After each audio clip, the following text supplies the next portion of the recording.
And welcome to the next episode of Migration. This is not going to be a typical episode. What I've created here is clips from my last podcast with Patrick from A Lucid Life. Patrick is a member, along with me, of what is called the Lucid Hive. We're a conglomeration of lucid dreamers and astral projectionists who create content for the internet. And Patrick has many of the same kind of experiences with astral projection and lucid dreaming as I have. So this is just a real informal conversation that we had back a few weeks ago, and it might be interesting to those of you who just want to hear a conversation between two people who are steeped in this kind of knowledge. Patrick and I had never spoke before this conversation, so we really didn't have a script. This is very informal, very casual, and some of you may know that this is where I started. I began doing podcasts just like this. This is how I kind of jumped into this. Well, not jumped into the field. I jumped into the field quite naturally many, many years ago. But after I released my first book, Tripping the Field, which is kind of a metaphysical fiction, and it's all based on my own experiences, was all inspired by my own experiences with altered states of consciousness and lucid dreaming and astral projection and my knowledge of quantum mechanics and whatnot. And I started doing podcasts as a sort of marketing tool that my publisher suggested. They said, why don't you start doing podcast interviews and radio interviews and whatnot. So, of course, once I started doing that, people naturally started asking me questions like, well, where did you get these crazy ideas for this story? Where did you get these ideas? And I guess I didn't expect that at first. I wasn't quite expecting to really go down that particular rabbit hole. So, of course, I had to kind of start explaining a little bit very carefully at first, like, well, yes, I do have some background in this. I do have some personal experience with strange phenomena. So I started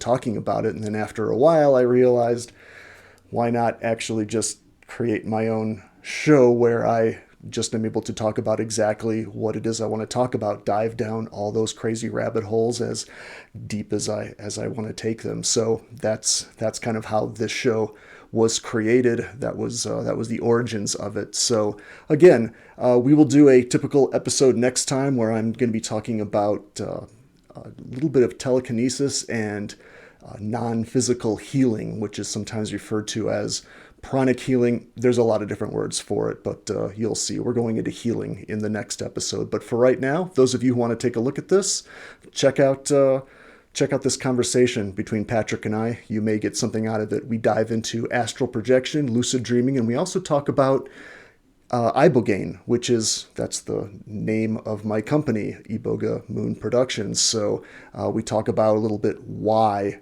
I have called my company Iboga and what is Iboga. So those of you who have any kind of interest in psychoactives and very unusual psychoactives, you may find this episode particularly of interest. So hope you enjoy it, and we'll see you next time with another normal, typical episode of Migration. Enjoy.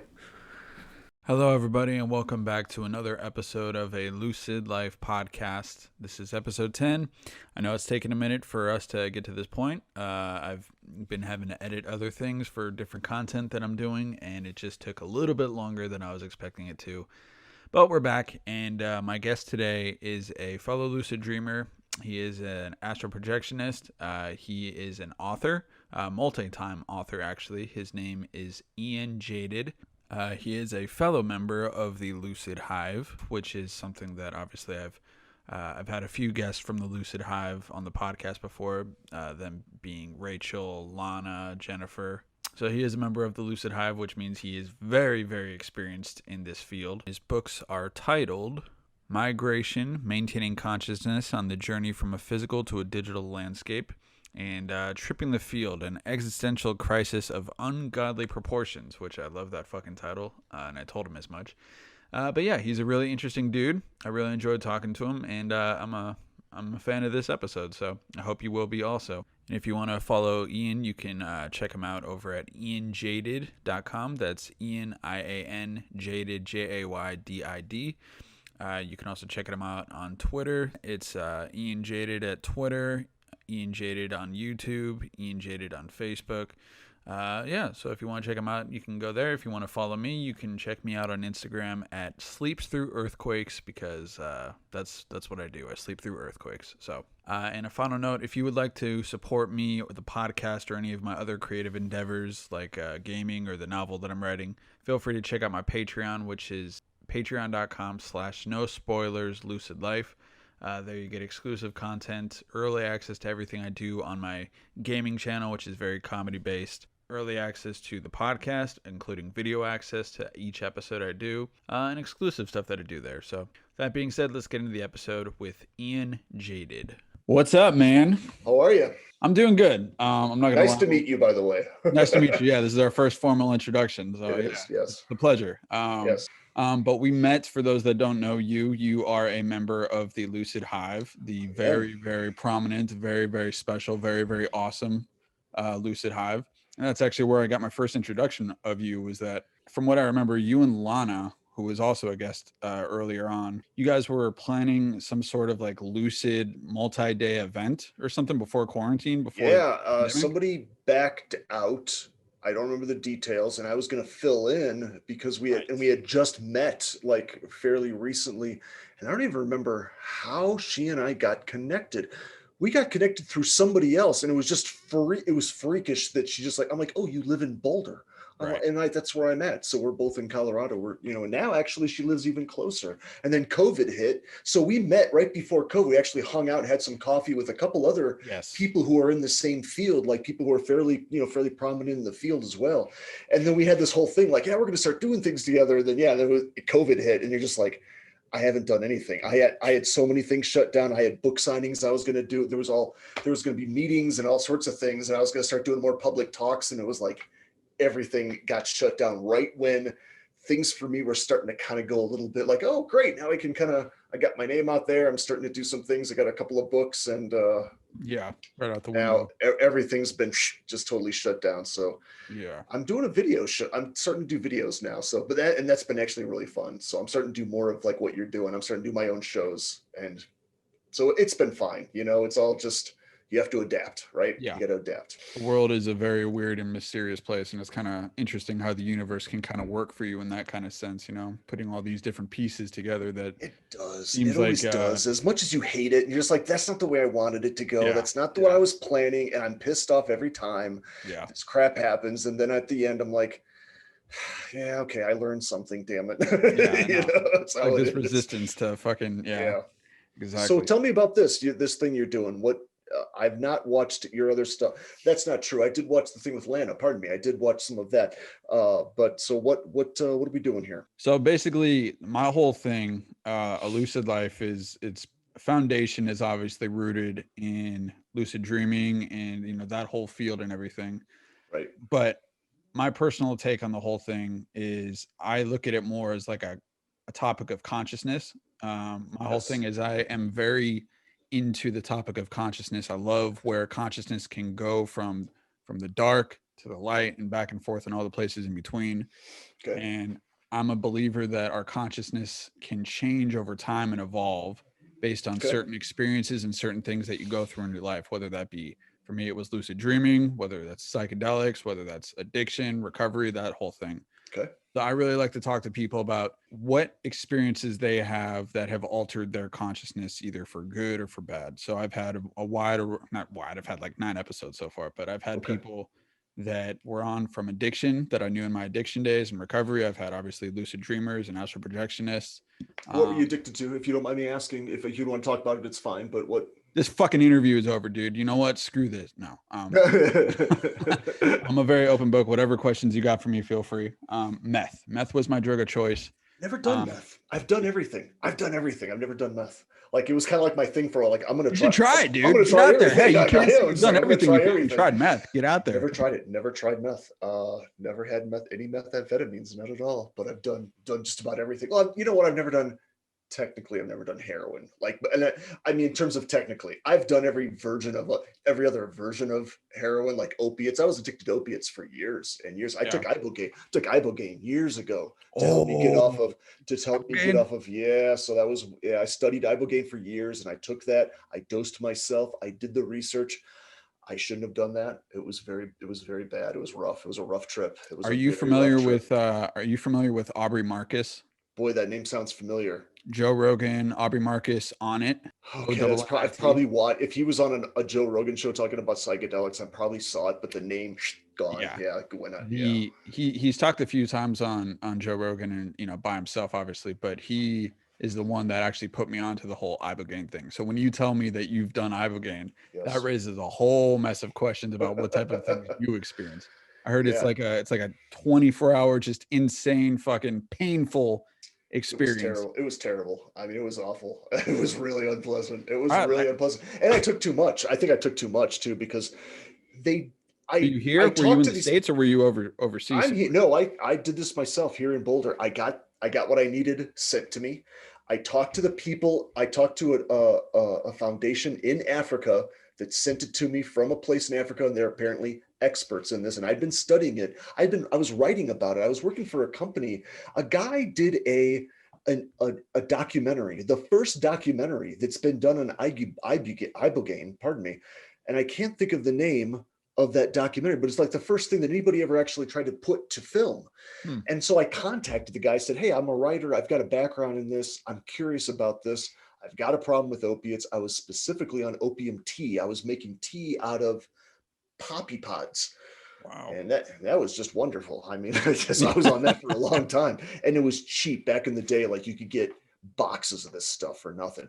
And anyway, I started writing for this guy, and the guy still has a website, and it was just volunteer work, and I did that for years. So I kind of had this idea, like I know what I'm doing, and I've done LSD, I've done mescaline, I can handle it, all that sort of shit. And I couldn't. I mean, I handled it, I got through, but it was Right. rough. It was real rough, and I think they gave me too much. I think what they gave me was like they gave me a dose that I think was really more for like someone who had been on heroin, and heroin is such a concentrated, I mean, that is just pure morphine. That's Yeah. just pure morphine and codeine or whatever whatever the actual constituents gets pulled out of the poppy. But I was on opium tea, which is much more, it wasn't quite as intense, but More mild in it was much more comparison. mild. But because it wasn't filtered out, I was getting a larger spectrum of opiates. Like you have a larger, there's like four different components in opium that act on the body.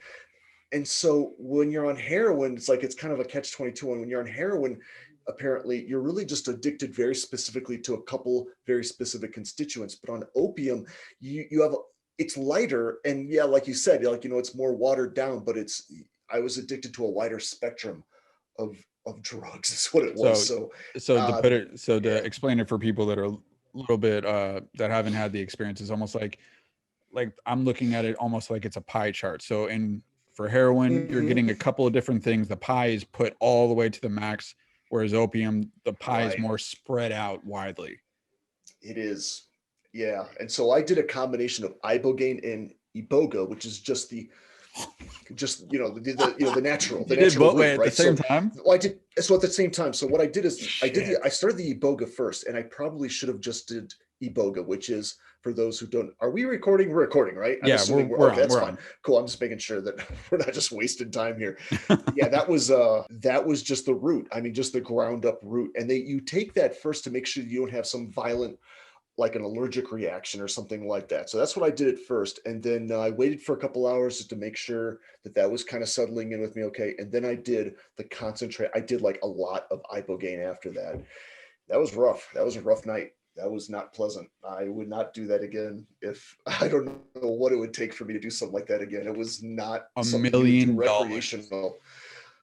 Sure. I mean, I guess. Yeah. Yeah. I guess. Everybody's I got a mean, sure. price. Yeah. Right. Everyone's got a price. Like, sure. I guess of $1 million, I suppose. But it All was right. So if rough. Yeah. anybody It was wants to rough. see Ian take ibogaine and all that, just send him $1 million $1 and is he'll my put the bread price. on it. That's my level. That's what it is. So Yeah. how That was long not. ago was that? Let's see here. Maybe 7, 8 years ago, Okay. somewhere around there. It's been a while. It's been a Okay. while. And I mean, you know what it did? What it was supposed to do. It really changed my relationship with opiates, though. I mean, it really Yeah. did. It like it was a huge thing. It really changed my relationship. And speaking of lucid dreaming, it kicks in lucid dreams. So I had like really intense lucid dreams for like 3 days after that. And of course, I already had I had a background with lucid dreaming already. So it was one of those things that I just fell right into. It was real easy to just go, oh, okay, this is what's going on. It's just it's a common side effect.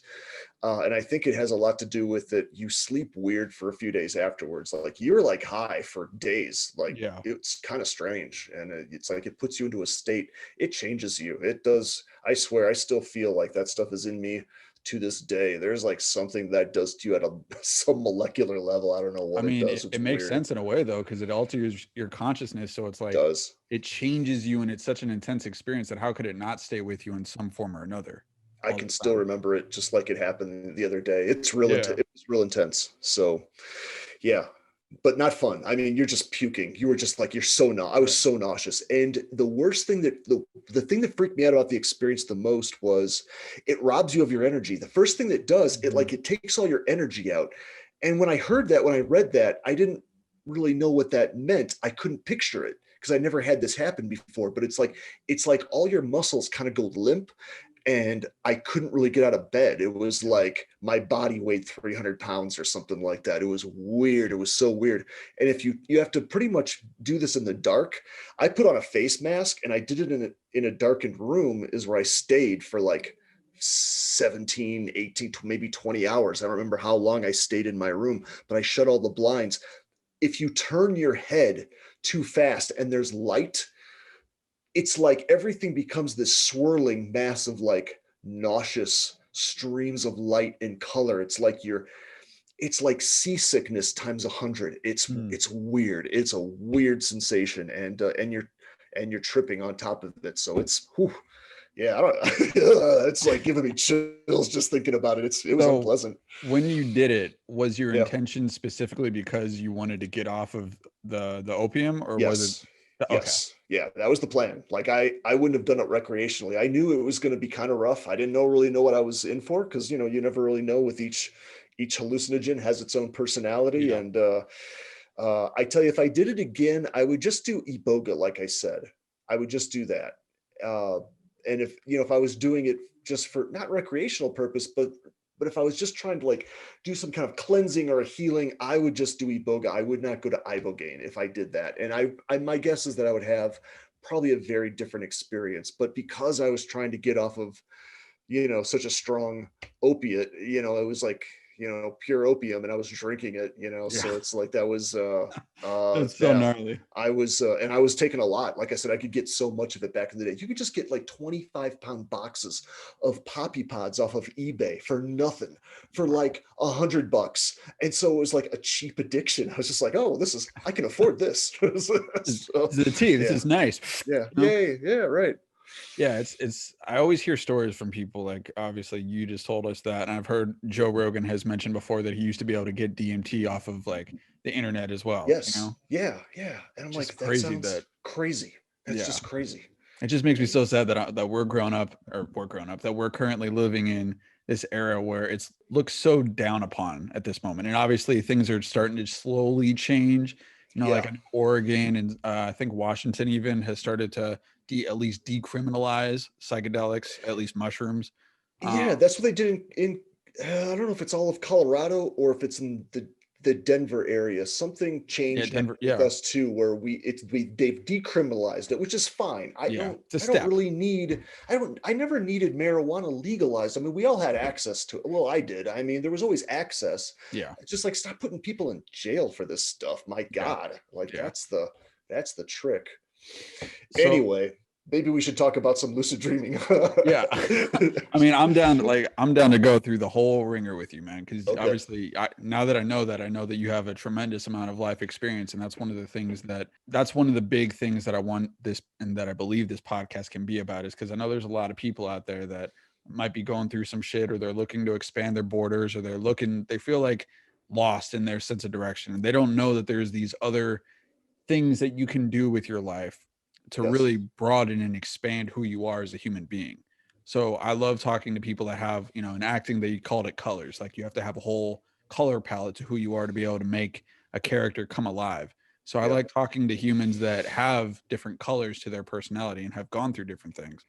So I'm down to go through anything that comes up. We'll just take it organically, obviously. But Yep. so, Cool.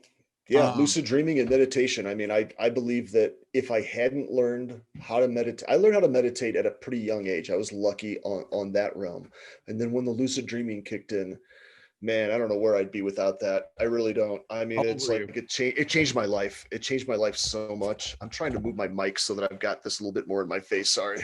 Anyway, How you old were you asked me when you how old started? I was when I first had a lucid dream. Is that what you're asking me? Yeah. There's two answers to that. The first answer is that I was 19 when the first one that I really recalled at first, and that was very intense. In fact, my video show, I'm working on a video series right now, so I'm gonna pitch that, of course, that I Go just for it. kind of started a few months ago, and it's called Migration. It's based on my last book, which I have a Also, copy of somewhere, but I'm actually also called using as a migration. I'm using my book as a stand for my monitor, so I can't hold it up right now. Yeah, that was planning ahead of my on my part. But Right on. I wrote a book, and it's called Migration, but it's all based on my theory of consciousness. It's all based on how I see consciousness and how I see it reacting with narrative.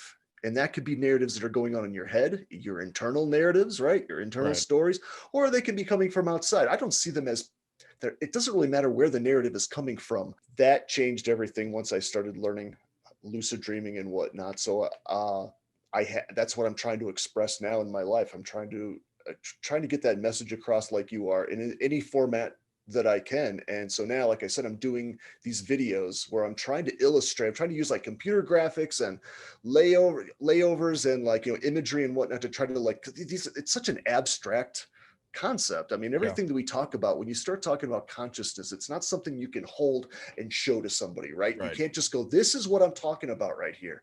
So Hmm. that's what I'm constantly trying to do. I'm trying to illustrate these things.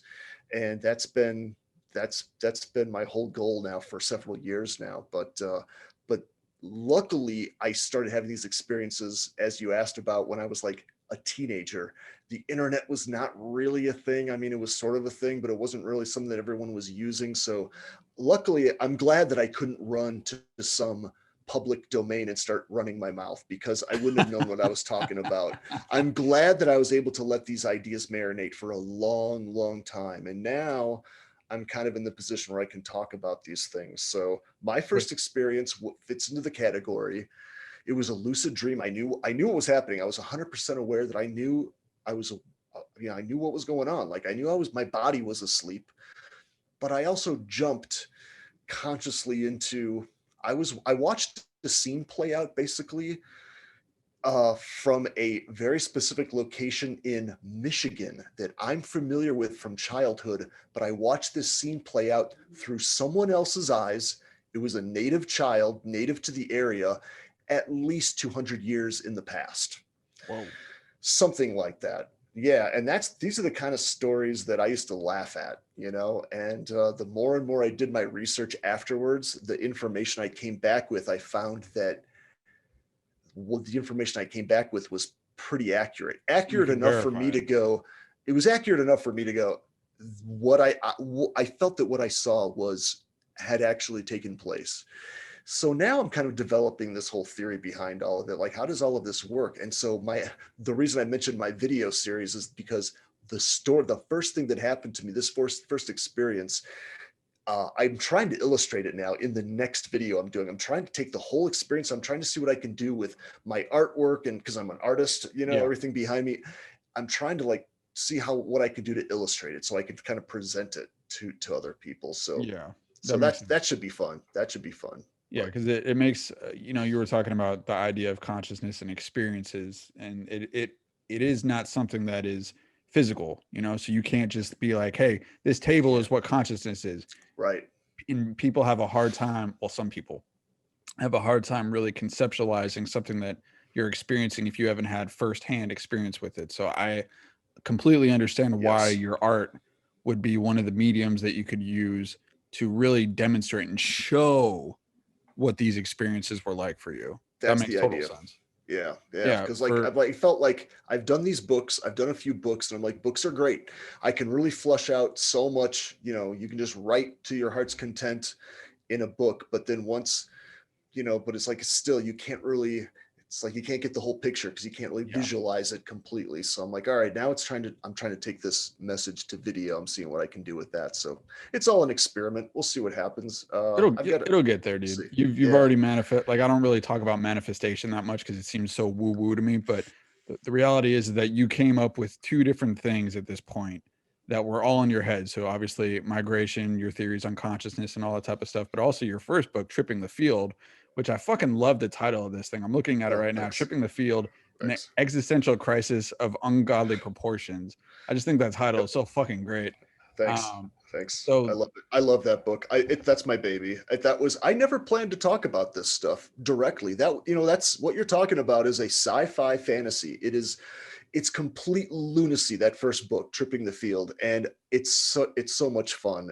But it's all based on my information. It's all based on what I had experienced, like the okay, wisdom. that was my So the question. story behind it is all, it's weird because so many people who read it, they're like, this is insane, but there's also like there's real, there's actually legitimate wisdom behind this about what's going on, and as the story goes, it's it's teaching you the mechanics of the world that it's playing in, and so you start learning as the story progresses, and it's an adventure sci-fi, a little bit horror. There's some terrifying things in the book as well, but it's all based on on the wisdom. But it wasn't until later, after the book was published and I started doing podcasts and radio shows and stuff, that people started asking me just that question, like, so what, where did these ideas come from? And I'm Right. like, all right. And then I kind of reluctantly started talking about this stuff again. And I didn't want to talk about this at first. This is still kind of new to me. I've only really been talking about this openly for maybe 2 years now, something like Oh, that. really?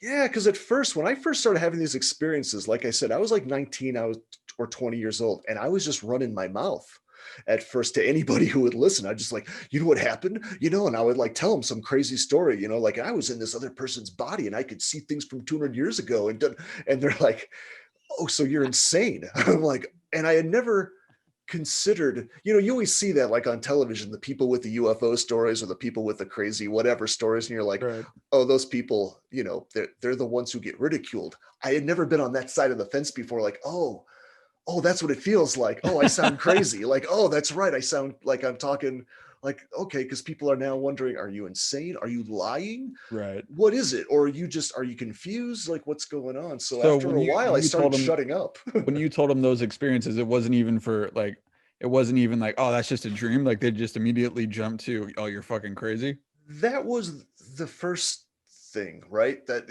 like this is just a dream. And at first, that's all I could explain was I didn't even know the word lucid dreaming at first. So at first I'd just be like, all I can tell you is whatever's happening, these are not dreams. These are not just, this is something on a whole other level, but I couldn't quite put my finger on it until later. I'm like, okay, the idea of a lucid dream, like, yeah, that's part of it, that I'm aware that I'm dreaming. And that, of course, later I realized, oh, that's the whole key, that the awareness is everything, that Yep. consciousness is everything, right? That you are aware of what's going on. You're aware of the relationship between your consciousness and the dream story, right? The dream narrative that's playing out. You can step back and go, all of this is nonsense. None of this is really happening. And that turned out to be the whole key. But then when it started turning into astral projection, I'm still not sure how I feel about that word, but that's the word that we often use in Right. this, Which in the obviously community, about right? my recent experience with that too. So Oh yeah, okay, let's talk about that. I'd love to hear about that. But that's when it turned into that. And again, I didn't have the access to Google at the time, so I couldn't just go, "Oh, there's a connection between lucid dreaming and astral projection." I mean, I never would have even guessed. Like, why would there be? Why would there be? Now I understand it. Now I understand the mechanics behind it and why those two connect perfectly. But at the time, I'm like, wait a minute, I'm starting to see things in these visionary states that are actually happening. And I could go back and check with people and go, hey, mom, what were you actually doing at like 7 a.m? Because I saw exactly what you were doing 200 miles away when you were in Chicago, or something like that. And the story started flooding back to me exactly blow by blow, like, friends and family who I could go and check these stories with, like, hey, what were you doing? When I was my body was asleep, I was able to see what you were doing. And that started freaking people out a bit more. So it went from like, okay, I'm maybe either I don't know if you're crazy or like now this is taken on a whole new level, it's Right. like, so I would mention this stuff to like girlfriends and stuff like that. And, they didn't like that at all. The idea, like, I so, know where you were last so Thursday. yeah, exactly. Like, so you can see where I'm like, I'm not like spying on you. It's just like, this is just happening spontaneously. And Right. it freaked enough Universe people is out. showing me what you're doing. I I can't don't know help it. I don't know what to tell you. And it was Yeah. everything I ever saw was completely innocuous. It was never anything, that was never the intent to go like, I want to go figure out what this person's doing. I don't even know if it does work like that. And I've been on a few atheist podcast shows where they're like, well, you need to prove it to us. I'm like, it's It doesn't not, work like it that. doesn't really work where if I have the intention of, oh, I'm going to prove this to somebody, like, yeah, it doesn't really, there's a mechanics there that you're fighting against. And that Yeah. doesn't always work that way. So much of this stuff was spontaneous, but, anyway, that started really freaking people out. So I started shutting my mouth more and more, but so I hadn't talked about these things for years and years. And so now that I've started talking about this stuff, it's kind of a floodgates open. I'm just like, oh, it turns out I got a lot to say on the issue. Yeah. So And yeah, there's a lot of people that are fucking like interested in this stuff. And the yeah, unfortunate thing at this point in time is most people, I would say the vast majority of human beings on this planet still look at it all as it's all taking place in your mind. And that's it. And that there's no value in it. it's all in your head, right? Right. And And it's funny even if because what that does that even was mean? yeah, and even if that was the case, honestly, like, okay, Right, all this shit is taking place in my mind. Who the fuck cares? The fact that I'm able in your paradigm is it's taking place in my mind. The fact that I'm right, able to go inside my mind and be aware and walk around and navigate and go through all these experiences, right. doesn't that fucking blow your mind at all? Like in the least?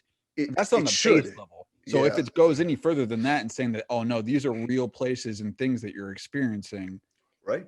somehow, like that, you know?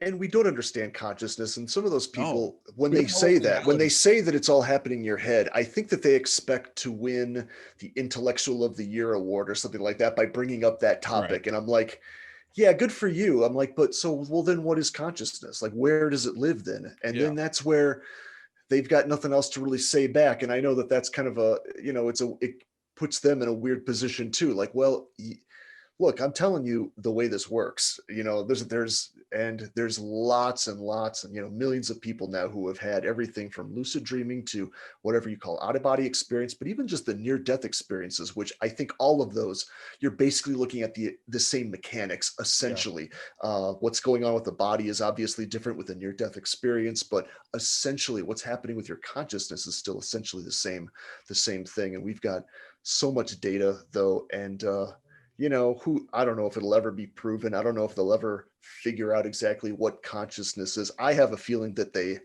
won't, is my feeling. I have a theory about it. I Hmm. don't think it's matter. I don't think it's matter or energy. I don't think it's something you could ever put under a microscope and look at. So I think they're gonna have a real hard time with that, is my feeling, but I don't know. I don't know. I So think I lean more towards the other side of the fence on that. I think that it will it happen? I don't know. Do I think it's possible? Yeah. And then I believe it was the Lana episode that we talked about that we need like the Michael Jordans of lucid dreaming and a whole bunch of them going okay. in and trying to figure this shit out collectively with the same intention and the same goals. Um, in order to really get a grasp on it. And we want to talk, since we're talking about specifically what consciousness is, what is your opinion on reality? Like, what do you think all this that we're experiencing here in this three-dimensional realm is? Like, Oh what do yeah. you think is going on? So there's consciousness, and that's the base of everything.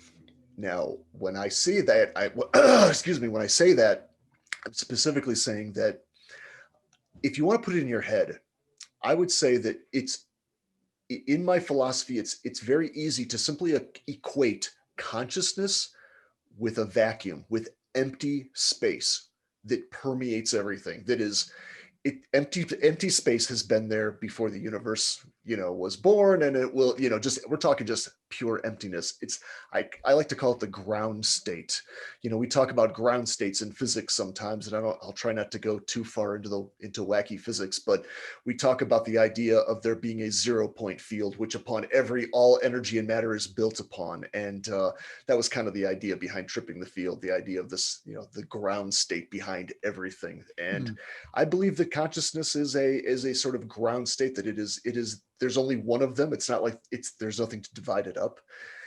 But then consciousness has this quality, and now we're getting into story time, because the only way to describe it is to describe it kind of in a story. And I'm not saying that this is Can I grab my exactly, popcorn? go get your popcorn. Yes, Okay. go get All your right. popcorn.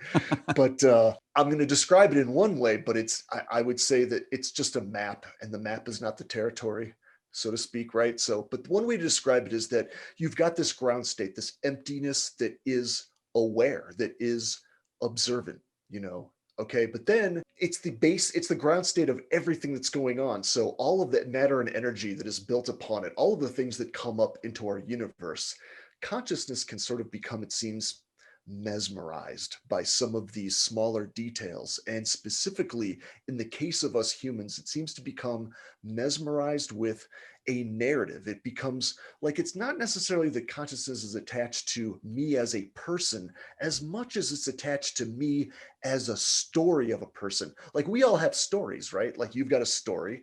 If I asked you, so what did tell me about your life in, Right. in 100 words or so, you would have some little story that went from, oh, I started here and then I went on and right. Right. That is what I believe, on some level, our consciousness gets attached to that storyline, and you can see this play out over and over throughout, in so many different realms, that when consciousness gets attached to a storyline, it seems to make it real. When we simply watch a movie or read a book, for example, we immediately start attaching to these things, and as if they're real. We attach. It's like it reaches out and attaches to it. But the attachment is not real, is what I would say. In the end, the attachment is an illusion, ultimately. So lucid dreaming is the beauty of lucid dreaming is that you are able to go into a dream, the dream narrative. That's when you're in the dream story, right? Whatever crazy story you're dreaming about.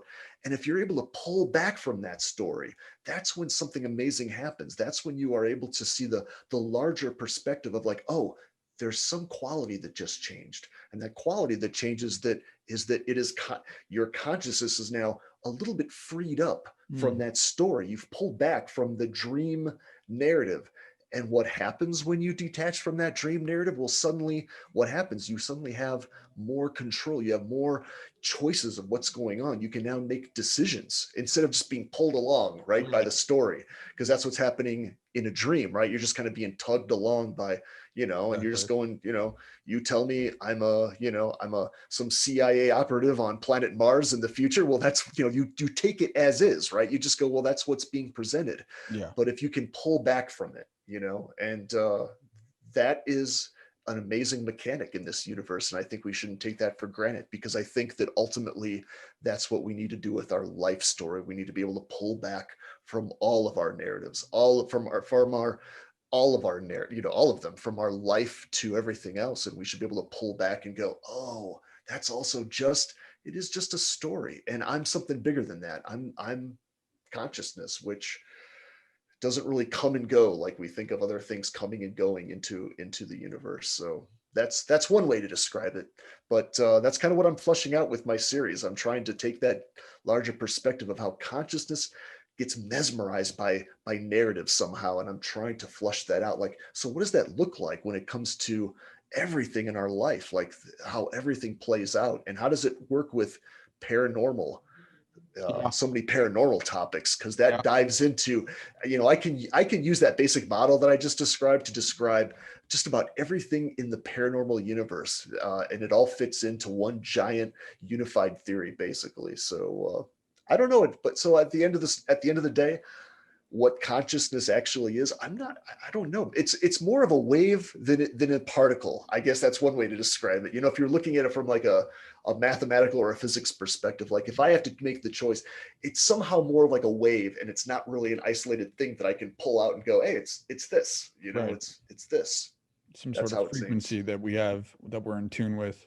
Exactly. Right. Yeah. Yeah, definitely. It's like I like the idea that model as well, that our bodies or our nervous systems are kind of like antennas, right? We're just sort of picking up the Yeah. frequency of consciousness. That's one way to think of it. That definitely works too. It's But been again, those are all maps. Those are just ways to describe it. I'm not attached to any of those maps either. It's just another way to kind of try to visualize it. right.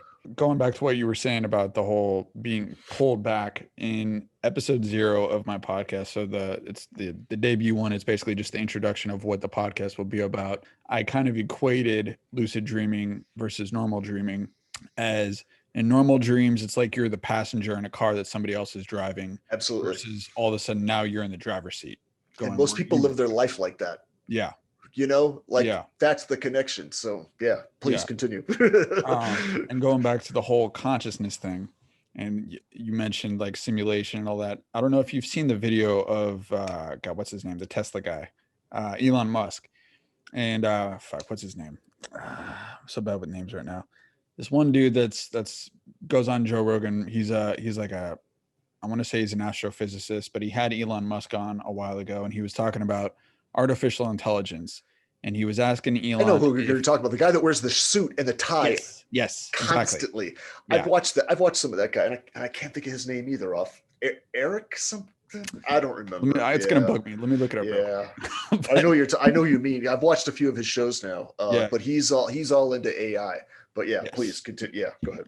So he had Elon Musk on recently, and he was asking him about artificial intelligence. Lex Friedman, that's his name. Lex Friedman. Lex Friedman. That's God, that it. was gonna bug me. I'm so glad he did that. So Lex Friedman had Elon Musk on, and he's like, okay, so you're very into artificial intelligence. So if you happen to be the person that created the first AI, what would be the first thing that you ask them? And Elon Musk like does his little fucking, his brain is all fucking, he works so fucking fast and everything, a million Yeah, yeah, questions, a yeah. million things going at once. And he takes about like 15 seconds before he actually answers it. But he says, What's outside the simulation? I'm still Yeah. trying to figure out reality and what reality is. And I go back to my very first Salvia experience. Oh, When yeah. I think about what reality is. And I've also had a few moments where I woke up in the middle of the night. Like, so I woke up from a dream, just normal dreams. But are you familiar with that one song, row, row, row your boat gently down the stream? Sure. Yeah. So I've woken up twice in my life. And one of them was actually in the last couple of months where all of a sudden I wake up and in my head replaying it is merrily, merrily, merrily, merrily, life is but a dream. Did you write about this on one of the Hive posts by chance? This I sounds believe really so, yeah. familiar. I Yeah. remember I remember reading this. Yeah. Okay. All right. Cool. So I have that thing to go on, that part of me feels like that what we're experiencing here is some sort of dream in and of itself, some sort Yeah. of simulation, like Elon Musk is saying. And going back to my salvia experience, the very first time that I did salvia, prior to that, I'd done mushrooms a handful of times. Prior to that, I'd done LSD, acid a few times, and I'd done DMT once, but I didn't get the full effect of it. I didn't get the blast off effect. I got like just before there. But Okay. so my ego was very much in play during this little episode of believing that I fucking had this all figured out. I was an expert because I had like less than 10 psychedelic experiences in my life. And so I do this salvia trip. And long story short, I go to like this different dimension essentially. And my TV starts talking to me. And it tells me that everything that I've experienced in my life up to this point has been a lie and that I'm trapped in some sort of false reality. Yeah. And at Right. that time, I'd never had an experience with lucid dreaming. I never even knew what it was at that point. So at that point, I was like terrified. I was terrified. That can be scary. Sure. When Yeah. you're young and inexperienced, yeah, and you're walking into it, like at that point I was walking into it like I just want to get fucked up and see some crazy shit. Right. But You don't know what you're getting into. Sure. no. Yeah. Yeah. But Absolutely. as I've gotten older and more experienced, especially with lucid dreaming and now a little dabbling in astral, some of the voices that I've encountered in the lucid dream state, like the awareness, like what's his face, Robert Wagner, he talks about the awareness behind the dream and everything. Yes. Yeah. I've had many communications with this voice that is overseeing everything. Voices, I've had several different types of voices speak to me. I've had that too. Yeah. Yep. And it's okay. What do you What is it? You can ask me what it is. Oh no. Yeah, I know it's weird because it's like for me personally, I've had several different types of voices and some of them have said very different things to me. Okay. So I'll do a little history lesson for you and for anyone that hasn't. I don't think I've really talked about it too much in depth on my podcast thus far, but I know I've touched on it. Okay. When I first heard about the awareness behind the dream after reading Robert's book, I became obsessed with it. And at that point, I was still very much of the inclination that dreaming and lucid dreaming was all taking place in my mind. So that was the narrative and the paradigm that I was running with, right? Sure. So for several months up until this point, I was trying to speak to my subconscious. Those were the words and the intentions that I was using every time I became lucid. I'd look up and I'd yell out, "I want to speak to my subconscious," and nothing would happen. "I want to Okay. meet with my subconscious," and nothing would happen.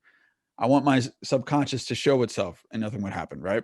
Okay. So after several months of nothing really materializing in that fashion, I was like, you know what? Fuck it. I think that dude's like full of shit.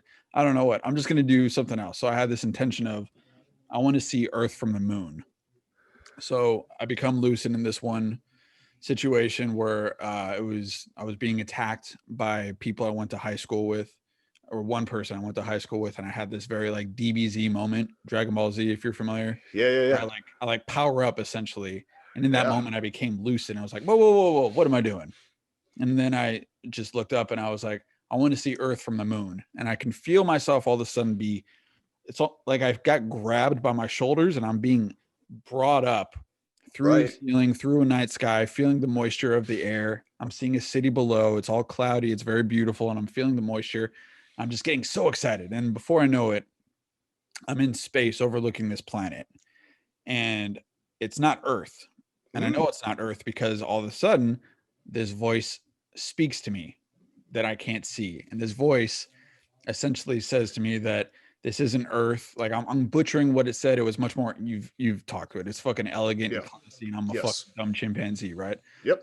Essentially saying that Earth, this isn't Earth. This is da da da da da da planet, and that Earth is whack. And then it starts talking to me about how I was unique in that my voice can go different frequencies and do all these types of things and fucking things that I hadn't really even become aware of within myself. And at this point, I know it's because I can do a lot of different dialects and Oh. characters. Oh, interesting. Yeah. But I didn't know this at the time. Like I had no idea about this until several years later.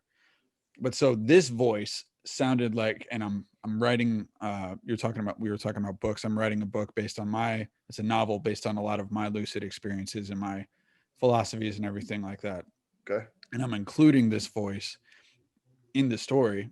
It sounded to me like 1,000 different voices all speaking together in unison. Yeah. It's like a chorus. Yeah. Yes. Yeah. Yeah. Yes. Okay. So I've heard that, but then in other instances, I've heard ones that, and going back, I couldn't hear myself in this voice. Like Mm. I distinctly remember not being able to hear myself in it for whatever reason. But then other voices I've heard sounded like larger versions of myself that I could hear in. And then there were Cool. ones that sounded exactly like me. And then there were some that were female. Okay. So Yeah. it just begs more questions to me, like that's really where I get at with what the fuck is happening there. What is that, those things, you know? I've got a few thoughts that popped up immediately as you were telling your story, just hearing Please. some of the things you just talked about. So Please. first of all, I've come across that voice only a few times, where I actually called out during lucid states, and I had read somewhere that you could do this, where you could just kind of call out a question Mm-hmm. and you could get an answer. And I've had interaction with that before, and it was like you said, immediate and eloquent, and seemed way smarter than me. Yep. Like it was that sort of thing. Like whatever's talking to me, this Yeah. is like some part of. If it's me, it's some aspect of me that's like miles ahead Yeah. of me where I'm at. But Infinite wisdom. what I liked is that, some of the things that you were trying to call out, like, hey, I want to see like my subconscious, yada yada. It sounded like those were not very specific. Then you were specific and said you made a specific request. I want to see, the Earth from the moon. And so you got a little bit more leverage there. You got some more like, okay, now there's a specific request. That's how it seemed to me. But like beyond that, you may have been asking questions that were a little bit more like, well, I want to, what did you say? I want to have a relationship with I want to see my Yeah. subconscious, but what does that really mean? Like Right. in terms of the truth, what is, we think of our subconscious as being this actual separate thing that we can pull out. But in terms of in reality, I'm not sure that there's actually such a thing that actually could be shown to you or handed to you. So it just seems like possibly when you were being more specific, like, okay, now I have a specific request, show me this, then there's a much more direct, a direct response. That's the first thing that I thought of. But I would agree with that. Yeah. that's what I'm hearing. And yeah, definitely the idea that your life has been a dream. And when you talked about the idea that you're able to change voices, you're able to change dialects, and I can do the same thing. I have a natural capacity for jumping into other people's heads, so to speak. And my feeling about that is that there's some people who are just prone to this lucid dreaming. So again, let's think of, if I'm going back to my model, let's think of you as simply a storyline. Forget about that you're a body, forget about your physicality. What you're really attached to is a storyline, right? Right. Let's just think about like that for a second. If you are prone to be able to pull back from all narratives, that means that you can pull back not just from your dream stories, you can pull back from your story too. And because you're able to do that, you're not so heavily immersed, involved in the story of yourself. So you have more access to other personalities, so to speak. You can also jump into like, oh, a British dialect or an Irish dialect or something like that. That's not so foreign to you because you don't take, you see what I'm saying? You Yeah. don't hold your own narrative, your own story of being who you are quite so Right. as perhaps quite as seriously. You don't have that death grip on it like so many people do, who are so dramatic and going every little thing that's happening. It's like it's a life and death situation. We have a little bit less of a grip on it, so we can pull back a little bit more. It allows us to lucid dream. It allows us to pull back from all of the, even the dream story and go, oh yeah, none of this is real. That's right, because that's what lucid dreaming requires. You've got to be able to pull back and go, oh yeah, Yeah. none of this is really, there's something bigger behind this. There's something bigger. There's behind the simulation again, right? Right. There's that consciousness. But the way I see that consciousness is that why shouldn't it be able to speak? I mean, if consciousness is at the base of everything, well, then it's clearly intelligent. It's if it's the source of everything, then Right. you know I'm an atheist, but I use that word loosely. I use it to there.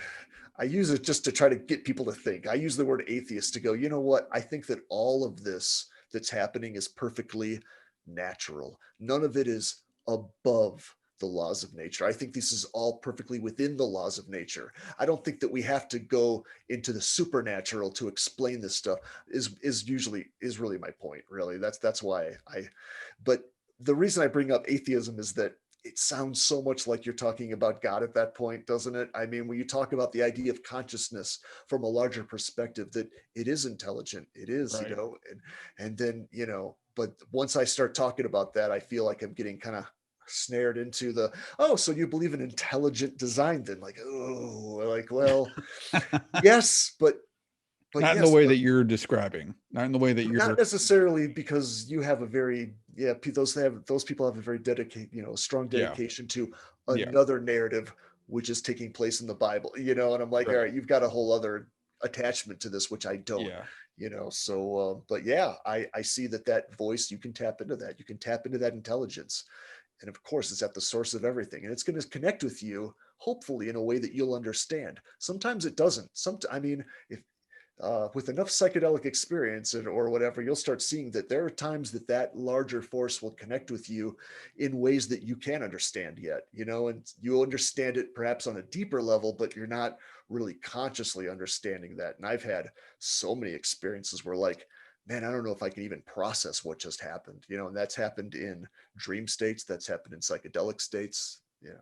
sometimes you get information where you're like, yeah, I'm just gonna, it's like something's going, I'm gonna show this to you anyway, and you're just not gonna be ready, but Yep. that's okay. The first, yeah, the I can immediately recall the major incident, or instance rather, where that sort of thing happened, where I was I experienced something, and at that time, once I realized like what it was that essentially was shown to me, I was like, "Fuck, I don't think I was ready for that." I talked about Yeah. it, for people that are listening. Go back to the Rachel episode. I talk about it in great detail. Is that But Rachel Olsen? yeah, exactly. Yeah. Another Okay. Hive member. Yep. But basically, what had happened was I was having a lucid dream, and I was just having lucid fun, doing some superhero type of shit. Like I was just Yeah. really in the moment and just having fun with it. I wasn't trying to do anything too crazy, but whatever is going on there had different plans for me in that moment, right? Yeah. Um, so what ended up happening was I did something. I shot like an energy blast at this thing that was in front of me. There's this big explosion, perspective changes and then comes back to me. And then all of a sudden, when the smoke is clearing, there's this figure in robes, and they look like one of those old school monks, like the old timey monks, or friars rather, with like the brown Oh robes. yeah, yeah, yeah. Yeah, yeah, with like the weird haircut and everything. Yep. All of a sudden, this figure is right next to me, just out of nowhere. So my perspective had changed to where I was like looking at the scene that had just happened from like miles away to now Okay. I'm back in my perspective, and this dude is just standing right next to me. And he says something that I can't repeat because in that moment when he said it, it was so foreign and so bizarre that I had the very lucid thought of I have never heard anybody say this before ever. Interesting. I love it. And then a day or two later, I'm watching like Sports Center or something. Okay. Okay. Somebody says the exact same thing that that dude said. And when that happened, it was like reality. It felt like reality was all of a sudden watching me. Like that was the kind of Oh the yeah. thing that I felt. It was just like, what the fuck? Nice. And like I didn't know how to process it. And to this day, like, I've obviously had this was like this is before Fidel, my pit bull. So this was like 2013 in that era. So I've had several years to be able to process it, and it just kind of Do you keep your revalidates. timeline in order by your dogs? Yeah, I love basically, it. dude, honestly, yeah, I do because I feel like you're talking about atheism and everything and supernatural stuff. I can only judge certain things by how it felt, by the Sure. feelings. Right. Um, It's all so subjective. Yeah. yeah. And I say that that I go by pre-Fidel and post-Fidel because everything about me Nice. I feel like changed when that dog came into my life. It felt like I met, Nice. you know, for lack of a better word, I had an edible experience after he had passed, and the edible experience told me that he was my twin flame, and it felt like I was communicating Oh, directly with him. that's sweet. I love it. And there was a feeling of recognition, like I knew him the very first moment I saw him, like when we locked eyes. And that's Yeah. so who I was before him and who I was during and after him have been like the greatest forms of my evolution took place because of him. That's awesome. So I know that that instance was before him because of where I was at in the world, where I was living at specifically. But yeah, it And was why just one of not? those I mean, things what, that, from my perspective, that I've been trying to explain is what is looking out through my eyes, what's looking out through your eyes, and what is peering out through an animal's eyes.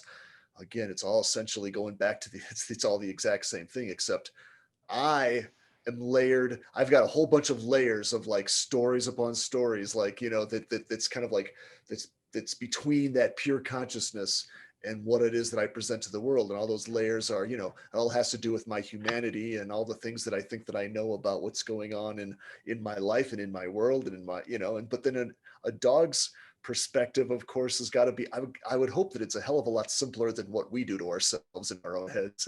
I would imagine that an animal is just like, it's much more of like the moment to moment, like this is what's going on. I'm kind of attached to this, this four-legged animal, and this is just how it's going to be. And this is, I can bark and I can do basic things. I would hope that it's a little bit more simplistic, but I also think that's why we love animals so much, because there is such a beautiful simplicity that we have lost in our humanity, yeah, that we have made things so very complicated for ourselves that I don't think our life has to be as complicated as we've made it. But That is the story we are going through though. So I think what makes them so special, at least in my mind, is that I absolutely believe that there's a form of consciousness in there because I experienced it with him. Like it felt like there was somebody home. They just couldn't express it the same way.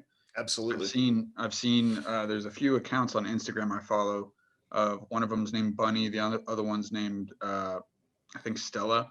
There are these two dogs that have basically learned to communicate with their humans by pressing these buttons, and they can literally have conversations with the humans by pressing certain buttons. Wow. Yeah, That's it's pretty awesome. wild. I've not I seen mean, that. I'll have to find that. I'll send you the link when we're done. All right. But I definitely believe that they just don't have an ego. There's no ego Right. there. Why would they? Yeah, and Right. so yeah, things are absolutely more simple, and everything is like more serene and peaceful with them because they don't have that fucking little. For us, we're chimpanzees, right? So for us, it's like this little monkey that's inside of us that's always chiming in and oohing and eyeing and throwing shit at the wall. You know what I mean? Yeah, and that's what we get attached to. And Yeah, I think that's all of our suffering is what I would say. All of our I suffering would agree. is, and, and it's funny because I call myself an atheist, but you can also very much call me a Buddhist as well because everything that I speak about, my basic philosophy is, it sounds so much like everything that the Buddhists have been talking about for thousands of years. The idea that we're suffering because of our, like you just said, because of our ego, we're attached to these stories. We're attached to Yeah, all of our identity. And what is our identity? Our identity, again, is just another storyline that we hold in our head of like, well, this is who I am and this is what's important, and yada yada yada, and on and on and on. right. Yeah. I think honestly, I think ego is one of the big reasons why you were an addict, why I was an addict. When I was doing research after I'd gotten clean from meth, so going back to that topic, and this was when I was living in the same place. This is after I'd figured out what lucid dreaming was, but this is when I was in the prime of when I was obsessed with it. Like when I was really trying to figure out everything I could about it and diving deep into it. And I was exploring more aspects of what consciousness is. And I kept running into this thing called the ego. And I didn't Yeah. really understand what the ego was. And from my perspective at that time, what the ego was like, oh, you have an ego, you have pride, you have like you take pride in something Right. that You you think do. of it as just in terms of like it's like of a Yeah, prideful thing, and it's so much more it's complex than way that. different. Yeah. It's way different. Yeah. And the more research that I did, and it's talking about like, the I was reading all these different pages on the internet and all these different articles and everything that the ego want is more. The ego's never satisfied. It's always about me. It's all, Right. um, everything that I was seeing about the ego was the same shit that people in recovery talked about addiction. Like literally word for word, you could substitute one line for the other, and It it was is. describing ego and addiction. And I was like, holy shit. Yes. So I think, like you were talking about the Buddhists and everything, ego playing a part in suffering. When I became super aware of my own ego, and again, this is going back to Fidel, there was a singular moment that I had where this was like the first couple of days where he was free and I had gotten him. We were walking, and I've talked about this on the podcast before also, where there was this dude that was walking towards us. It was nighttime. This is like one of our first walks. So, like maybe a day or two into actually being together. And this dude is walking towards us at nighttime. And I had this very fearful thought of, I need to cross the street. I need to cross the street. I need to cross the street. He's going to do something in reference to Fidel.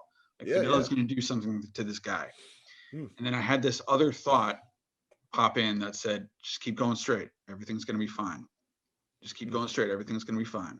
And I keep going straight and everything was fine. We passed him. Absolutely nothing happened. But in that moment, I felt sort of like the way that I always equate it is an octopus or what do you call them? A squid shooting Okay. its ink. So you know how they get afraid and they shoot like their ink and Right. they escape? Right. That was what it felt like had happened in my brain. Because after we passed him, all of a sudden, this voice that I call left brain said to me, this is the voice of the ego. This is what the ego sounds like. This is what the ego feels like. And I could feel from my right side this like sort of ink sensation, like just, Okay.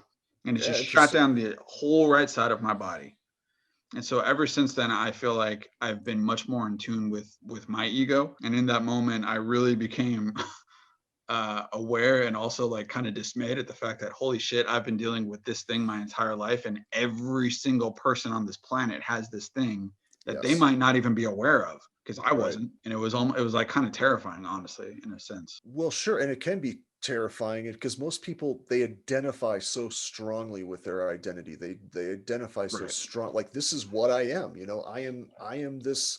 I am my story. I am what it is that I imagine myself to be. And anything that happens that takes them out of the context. And there's a lot of opportunities in this world that can take you out of your context of your ego. That can scare the hell out of people, but it's also that's where all the bliss is though too. Yep. That's where it's like if you want to feel anything that's nice or really anything Yeah. awesome, that's absolutely where it is. So yeah, when you talk about that addiction is at the heart of all of that, it absolutely is, because you are addicted to you're addicted to these stories, you're addicted to your identity, definitely. A lot of it is control, because of the way I see it, there's a reason we are addicted to the ego. I mean, in many ways, again, when I talk about things like the ego or any things like this, I think of it in terms of, again, I always come back to storylines, that we process information as a human in story. We of course we memorize. Our brains are made for story. We memorize information better when it's put in the context of a storyline. There's something about the nature of a storyline that holds information for us better, because really what a storyline is that at in its simplistic form, a story is order from chaos, right? I mean, that's Right. really at the end of the day, that's all really what it is. Yeah. If, like, again, when I asked you, like, well, if you had to tell me the story of your life, you would be taking billions and billions of pieces of information, right? And you would be isolating this small, little, tiny, edited version of that and going, well, I did this, this, and this, da da da da da, right? Right. And that's what you cling to. I think that's what is the clinging, and there's a control in that. The idea that I can cling to some small, little, isolated narrative, a little storyline, and I can feel control in that. And that's why we're staring at our phones all day too. We're just looking for another order from chaos. We're constantly looking for the next little narrative, the next little story, the next little stimuli that's going to make our giant world seem a lot smaller and safer. I mean, at the end of the day, that's really what all of that Yeah. is. But Yeah. and addiction is so connected to all of that. And it's the idea that, well, I want to control, my life. I want to be able to decide when I feel high and when I feel good and all that other stuff. And so I can take this drug and I can, and I can control that part of my life. There's all it all comes back to trying to take the big and turn it into something small. It seems like it always comes back to that again and again. Every time I look at what, all of these addictions, that's what those addictions are all about, trying to find order in the chaos. And Right. I don't know. It's like that's what we're made for. Somehow, it's like we are constantly looking for order somehow. Yeah. And I think for me, my discovery of lucid dreaming, it happened in one of my off stages of meth. So for me, there was like different arcs of that whole journey. There was the first phase, there was the second phase, and then there was a third phase. So if you're a writer, I'm a writer. The three acts, right? Right. 3x. Sure. When I discovered it, it was like in between Act Two and Act Three. Okay. And I don't really remember the first one really at all. All I remember is the ending of it. I remember becoming lucid, and when I became lucid, obviously, this happens to so many people in the very, very beginning. You get excited, and when you get Oh yeah. excited, the shit just goes away like It instantly. does. It's Right? like the whole thing collapses. Yeah, Right. it's very It's much like Inception. The dream starts to collapse. collapses. It So goes dark. Yeah. I feel. I sometimes I just feel like I'm just being sucked out of it, and it's like yeah, I lose awareness completely. Yeah. Totally. yeah. So for that first one, what happened was I became excited, and what ended up happening was the entire dream starts like becoming this vortex all around me of Oh yeah. colors, Oh like yeah. just the most beautiful colors I've ever seen in my life. And I remember telling my girlfriend at the time about it, just being super excited. But then I went back into my meth phase and I didn't fucking go back to it until after I'd gotten clean. Right. And I started kind of realizing what part of my story was in relation to sleep is that I think part of why I had done meth for as long as I did was because I didn't like the fact that there were 8 hours of my day every single day that I just couldn't fucking remember. So you're talking about Oh control or yeah. experience, Yeah. you Yeah. know? Yeah. So I was like, so rather than go to sleep, I'd rather just be up and at least I can fucking remember what I'm doing and shit, which is a Interesting. it's kind of a fucking insane thing when you're up for 2 weeks at a time and days seem like years at Oh, that point. yeah. But after I'd gotten clean and I started to really understand that aspect of my consciousness and my personality, I was like, well, why don't I try to go back to this whole lucid dreaming thing and see what that's all about? Because if I'm gonna, miss out on 8 hours of my life every day, and I was reading Right. at that time LaBerge's book, and it was talking about how you spend like a third of your life asleep, right? Yep. Yep. Why not be a little bit more proactive in what I'm doing, at least in a portion of that, and try to become lucid? And Nice. then once I had the first experience, man, it was there's a few things that I put on my quote unquote Mount Rushmore of who made me who I am today, right? Yeah, Lucid definitely. dreaming is definitely one of those faces up there. I would not be me. I would not be as evolved. That's my ego talking right there, but I'm pretty fucking evolved. You know what I mean? No, Um, it's those are facts. That's okay. yeah. Um, so, what are some of the things that you most enjoy doing in lucid dreaming? That was one of the questions that I got from one of my viewers. She was asking, what are some of the things that I like to do when I'm lucid? So, for me personally, I love to fly. Like, if I'm just going out to Flying, have right? fun, Sure. flying, you know? Yeah. Shape shifting. That's something I got off on for a while. Like I would be like I would want to turn into like a bird, and I would want to go through the whole process, like the actually, so when you're in a lucid state, you turn into a bird. For me, I mean, I would literally feel the wings like sprouting out from my shoulder blades, Yeah, sort of thing, and I mean, it's just amazing, it's to and wild. then but then I've done things where I want to turn into like a wolf or something like that, but specifically not just for the power of it, but the idea of like, from my perspective, like I now can say very clearly with and confidently that I know what it's like to run on all fours. Like that's a weird thing to say as a human, Right. right? But I mean, I've been in that state so many times where I know what it feels like to have four legs and to be able to run efficiently and quickly on them, and that is just it's there's a high to that in and of itself. So flying, I've not done a whole lot of. One thing I've never done that I can really think of, I should be doing more swimming. I've not really done anything like turning into a fish or anything like that, but Mm, that's going to have to be next on my list somewhere. But I also like passing through things, yeah. like specifically like moving through objects. I find that there's a weird sensation to when I've moved, and there's a different feeling depending on what the material is. Like if I'm walking through a wall as opposed to say walking through a pane glass window, it's like the sensation of the materials is different. So I've messed around with that. I mean, so it's just I for me, because I'm an artist though, perhaps the most exciting parts is just looking at the just taking in the detail. Some of the worlds that I've been in, where you're just like picking up flowers or looking at architecture. I've been in like courtyards several times where there's like some building in front of me, and I'm like, this building is the most intricate, amazing architecture I've ever seen in my life. And for the life of me, I can't think that I've ever seen this in my life. Like that building doesn't look familiar. I've never seen this before. And I don't know anything about architecture, but I've stood in front of things where I'm like, I don't know where this thing came from, but it is amazing. And then, I want to go inspect it and go look at the, you know, it's all, as you'd say in the virtual reality realm, it's all fully rendered. And what's Right. even crazier is that like you can smell things. I've taken flowers and whatnot. You shove them into your nose. Like, my God, I can smell that flower, and that Yeah. is nuts. So I get tripped up just on that. But for me, it's not really about what's happening. There's what's happening in the dream, and then there's the euphoria.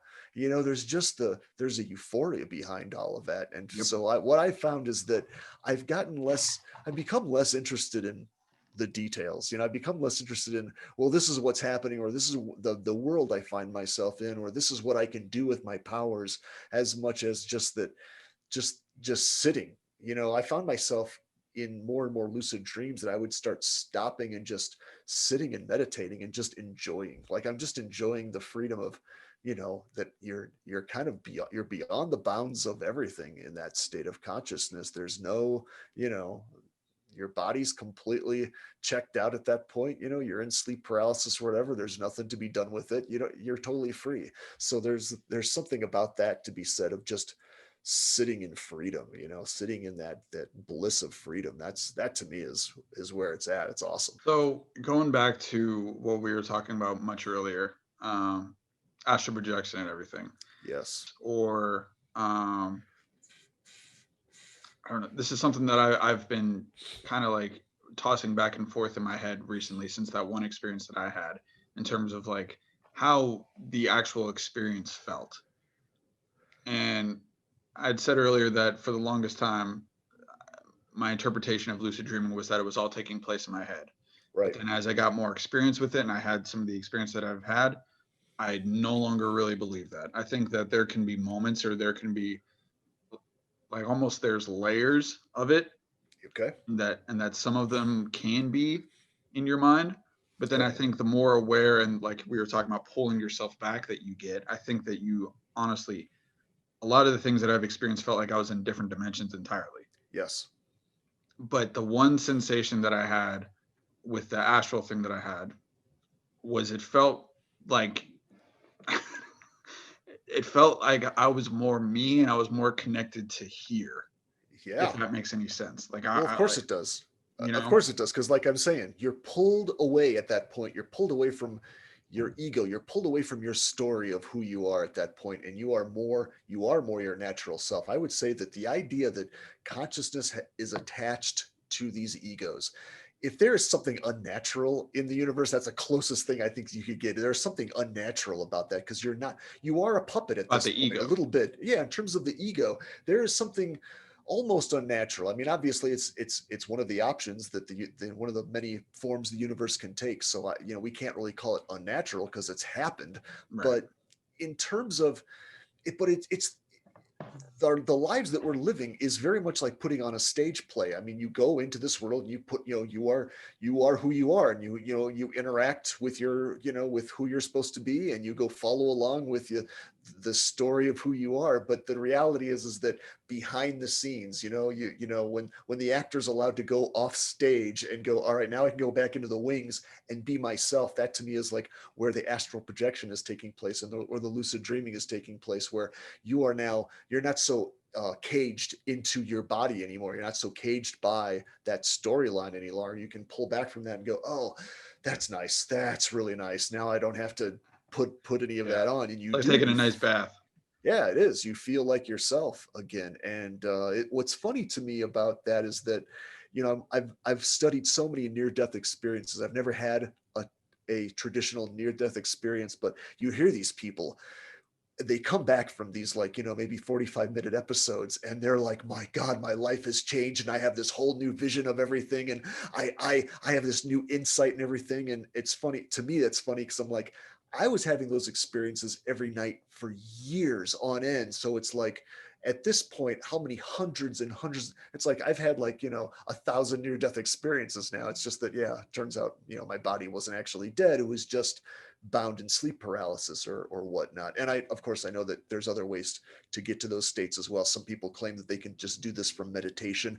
I've not been able to do that yet, but I do believe that it would make sense with my philosophy that if you can do this during a lucid dream, you could go into a meditative state and achieve the exact same thing. But when you pull back into that pure consciousness, like I keep saying, that is at the core of everything, that consciousness, as I'm saying, if we think of it as the empty space that has been here from the beginning to the end. It doesn't see time as linear at all. And that's how physics, strangely enough, sees time, by the way. I don't want to geek out too much on the physics, but I've now studied so much quantum physics and whatnot. If you ask a physicist, they actually can't tell you exactly why we experience time in a linear fashion. From the perspective of the universe, everything that has and ever has happened is like one big chunk of material. The physicist Brian Greene sometimes refers to it as a loaf of bread. He's like, the entire universe from start to finish acts like one giant thing. He goes, and we just see a slice of that loaf of bread. We just see a small slice of that. But from the perspective of consciousness, if you can pull back from that, consciousness looks at everything as like, look, it's all there. I have access to everything. So the idea of time travel then doesn't seem so crazy anymore from the perspective of consciousness, because if consciousness is the source of everything, it's like, yeah, it's all It's all Yeah. there. Every ego, you can jump into everything. So, the idea of like seeing something from another person's perspective, literally seeing something from another person's perspective is not that crazy anymore. So, the idea of experiencing what things looked like from planet X or the moon, or what things looked like from another perspective even 200 years ago, all of that starts to really make sense when you realize that we all have the ability to pull back from our egos and see things from that larger perspective. It's as simple as that. Sometimes that happens when the body is traumatized in the case of near death experiences, or sometimes you can do it when your body is just asleep during when you go into a lucid dream or whatever. But or psychedelics. There's so many ways to get there.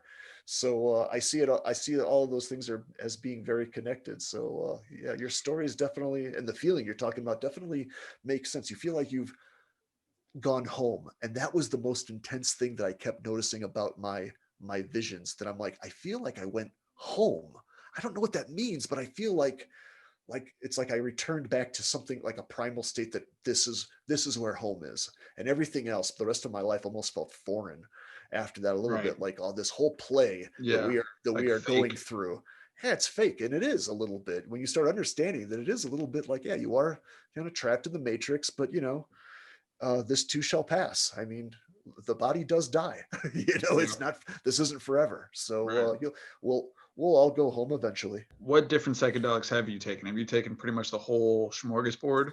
So there's only so many different basic combination of alkaloids if you look at it from the molecular perspective, and I've done all of the basic combinations, and that means that, so I've done smokable DMT, but I've not done ayahuasca, right? Okay. So ayahuasca is essentially liquid DMT, Right. basically. I mean, from a chemical And perspective. like a prolonged experience versus like the Oh, flash that I DMT gives. can't imagine having a DMT trip last like 7-8 hours. That sounds crazy to me. I've never done it. I don't I want even to do know. it so badly. At some point I'll probably do it, knowing me, but I just haven't. I know how to make it. I've looked at the chemical formula. I've looked at exactly what it takes to brew it, and how to, it's not difficult to get your hands on the basic constituents to put that stuff together. But Fascinating. I don't know where would I go? I would have to go and, I don't know, take myself out to the middle of a desert or something. I don't even know. I would Yeah. still want, even with all of my years of experience, I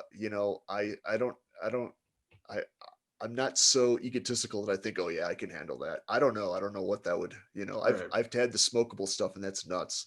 And Salvia is a weird thing, because Salvia is it's its own, it's a different molecular combination than anything else. Like salvia is a really weird molecule when you look at it. So what it does to you is very different from really what mushrooms are doing, what LSD is doing. And that when you smoke salvia, you're like, well, Yeah. yeah, it definitely falls into the category of a hallucinogen, but man, is that weird. I mean, that Yeah. is some weird stuff. And I would say that, not a huge fan of salvia. I see that as a salvia is is fun. It's interesting, but I never walked away from a Salvia trip going, man, I really learned something. I never really felt like that. At least I just felt like whatever just happened was so abstract. It was like, all right, I felt like I was just kind of changing channels and watching insanity for like, a few minutes. Right. But I started with LSD. In fact, before I even really got high on weed or anything like that, when I was around 20, some of my friends were like, hey, we've got some acid. And I'm like, I didn't really know much about it. I'm like, all right, I'll give that a shot. I'd been lucid dreaming for, a little while. I'm like, oh, how crazy could it be? And, so that was kind of that was the first thing. So it was like trial by fire. I started with LSD before Yeah. anything else. But since then, see, I've done MDMA, which is not really a hallucinogen in my, not a proper hallucinogen, but yeah, salvia, ibogaine, mescaline. I've done peyote. I've done mushrooms. Of course, I used to grow mushrooms. Mushrooms are awesome. I love mushrooms. Kind of mess Yeah. with my stomach a little bit, but yeah, The taste is DMT. awful, but once you get them down, it's great. Oh, I could never deal with the taste. I used to dry them. I used to put them in caps. I used to dry them and I used to grind them up like in a coffee grinder. So I put them in gel caps. I'm like, Problem That makes more solved. sense. Yeah. Yeah, problem Sometimes I ate solved. them in Big Macs and it still didn't taste any. Oh, I would get No. sick on that if I did that. I'd get sick on the yeah, on the McDonald's, but yeah, totally. Yeah. But yeah, I've done quite a few. Not as much lately. The idea of microdosing, I definitely, that's kind of become very popular over the years. You hear more and more about that, and that's Oh something yeah. that when I had access, when I was growing mushrooms, I had so much access to it. I could just kind of like, oh, well, I'll just take a little bit of this, and I started finding, oh, that's nice too. Like I don't have to go to Saturn every time. I don't have to like totally lose my mind completely. Yeah. I'm like, I can just kind of do a nice kind of a mellow thing and kind of go for a hike for a few hours. And yeah, that's pretty much it as far as I remember. I've done the major things except for like ayahuasca. That's like the main thing. Like I've never done that. Yeah. I mean, based on what I know about ayahuasca and DMT, you pretty much have done it. It's just, you haven't had the prolonged, you haven't Right. had the That purging that's thing how that I you get feel. from it. That's how I But from feel. Yeah. going back to what I had said about mentioning Aubrey Marcus before, that was one of the things that he talked about was his multiple ayahuasca experiences, and that the shamans that he'd went and actually did the ceremonies with, they essentially said that DMT, like they mentioned different realms. So different realm. We're talking I've about heard about that a consciousness. lot in shamanism, the idea of realms, certainly. Yeah. Yeah.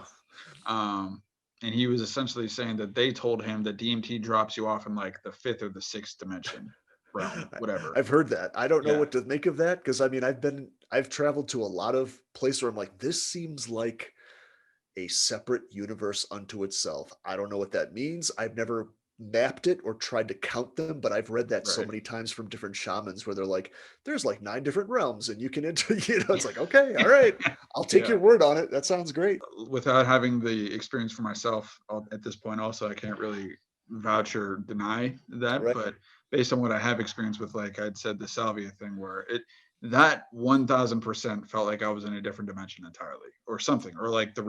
reality, the layer, the veil that was placed over this three-dimensional reality that we're in was like Yes. removed, and all of a sudden I was wherever the fuck I was, talking to whatever I was. I like that Um, metaphor. I use that metaphor a lot in my talks. The idea that, yeah, this is absolutely like not even metaphorically. When we talk about the veil, we think of that often as a metaphor. And I'm like, it's really not in many ways. Like there really is like something yeah, that is when you wake up to your larger consciousness, man, it is not just like some thought project. It is really a real experience where you are changing perspectives, and that perspective can change everything. yep, Totally. Yeah.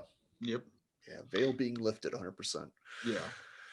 And it's one of those things that once it happens, it's kind of hard to ever go back. It might even be impossible to go back to the way you looked or viewed things beforehand, you know? Not 100%, right? Like you've got that experience. I would, I would, Yeah. I would hope. I would think that once you've had that experience, there's going to be a part of you that knows, like, I know it's out there. Maybe if you can try to bury it, I think I've had a lot of experience where I just want to, like, it's too crazy. Like I've had several experiences that were so terrifying that I wasn't prepared for. I'm like, okay, I don't even want to think about this. I want to bury that underneath something, but it never goes away. It's like still there, just Yeah. going.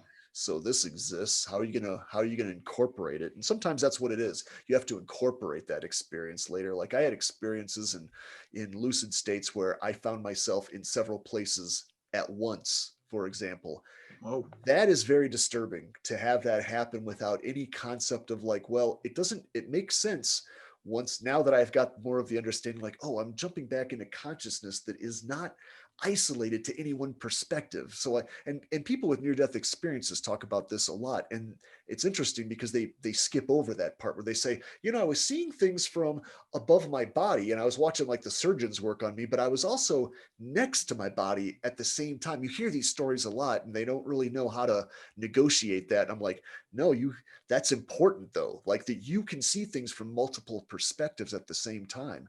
And when you actually have that happen, that'll break you. That broke me a little bit because even just explaining that notion of seeing things from two different perspectives, as the audience hears that, the only way your brain can negotiate that is to like think of like an overlay, or maybe a split screen of like, well, I was here, but or I can see things. Like, no, that's not what I'm talking about. I saw things from two fully realized perspectives, no overlay. I'm talking at the same time. and that'll just break your brain, and every time I even think about those experiences, I'm like, I can't even really remember them properly. I know what happened. I know in my heart of, I'm like, I was there. I know what happened. I saw Yeah. multiple perspectives at once. But again, it's because consciousness is not localized at all. It's Yeah. not localized. It's not in one specific area. It's everywhere. So I mean, to me, it's like the consciousness was just showing me, hey, guess what? You can be in several places at the same time too. Yeah. And for me, for the ego of Ian, I was like freaked out. I was like, no, like no, like I just felt like I felt No. like yeah, that's how it felt. It's like I felt like I broke something. I'm like, I just broke something, and I've gone too far. That's how it Right. felt for a while. But I was fine. It was all I was being dramatic.